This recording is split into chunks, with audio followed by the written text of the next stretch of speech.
BBC News. In his first appearance since defecting from Syria last week, the former Prime Minister, Riyad Hijab, has denounced the government of President Assad. Speaking in Jordan, he said the Syrian government was collapsing morally, economically and militarily.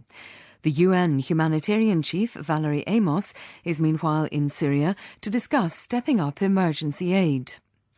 Suicide bombers have killed at least 36 people and injured many more in southwestern Afghanistan.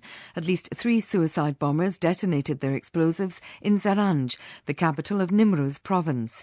Intelligence officials say as many as 11 suicide attacks were apparently planned, but other would-be bombers were arrested or killed. The economy of the Eurozone is shrinking. New figures show overall output for the 17 countries that use the euro fell by 0.2% in the last quarter. The lack of growth will make it harder for struggling euro countries like Spain to manage their finances. The French President François Hollande has promised to ensure security in the northern city of Amiens after a night of fierce clashes triggered by high unemployment and tension over police spot checks and residents. Around 100 youths set fire to cars, a nursery school and a youth centre. A wave of protests against Chinese rule in Tibet has continued, with 2 more Tibetans reported to have set themselves alight in China's Sichuan province. The immolations were followed by clashes between Tibetans and Chinese security forces.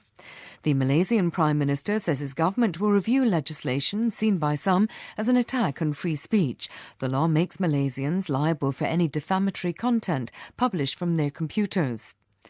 American researchers say they may have found the cause of a fatal disease which causes some snakes to tie themselves in knots. Scientists say it's linked to a virus often found in rodents. BBC News. You're listening